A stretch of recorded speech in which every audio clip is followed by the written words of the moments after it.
qu'on reproche à cette fusion, c'est qu'elle a été faite déjà à un moment qui n'était pas du tout opportun. Le problème, c'est que pour les chômeurs, c'est des retards dans les dossiers, dans les traitements, dans les paiements.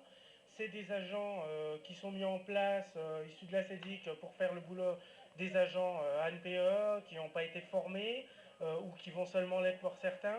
Enfin, un accueil qui est complètement exécrable pour les chômeurs. C'est ce que vous vivez quotidiennement? C'est ce qu'on vit quotidiennement. On nous oblige à avoir un suivi mensuel qu'on ne peut pas tenir compte tenu de l'augmentation des dossiers. Quand on est suivi au bout d'un mois et demi, 2 mois, ça ne va pas. En plus, quand on a besoin de voir un agent parce qu'on a envie de faire un dossier de VAE, de formation, de quoi que ce soit, on est sur des listes d'attente. On ne peut pas faire avancer notre projet de formation, de retour à l'emploi. On est complètement bloqué dans la situation actuelle. Donc vous vous estimez pris en otage en quelque sorte par cette fusion NPE-SEDIC? Ah oui, c'est vraiment une prise en otage et c'est aussi pareil pour les agents, c'est qu'eux aussi sont pris en otage par l'augmentation du nombre de chômeurs. Ils n'arrivent plus à gérer. On voit des agents qui avaient déjà 80 chômeurs à gérer qui sont passés à 140 ou 200.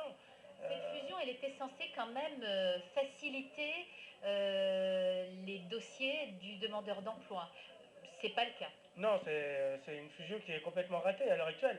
Elle aurait pu être faite, mais dans de meilleures conditions. C'est-à-dire qu'avant de dire on fait la fusion tout de suite comme ça, on forme déjà les agents avant. On prend le temps. Quand on dit aujourd'hui à des agents à CEDIC, en une semaine, on va vous former sur ce qu'ont appris des agents à NPE en 15 mois ou plus, c'est pas possible, c'est pas cohérent, ça peut pas fonctionner. On a en face de nous des agents qui font le mieux qu'ils peuvent, mais qui ne sont pas formés. Ils n'ont pas les réponses à nos questions.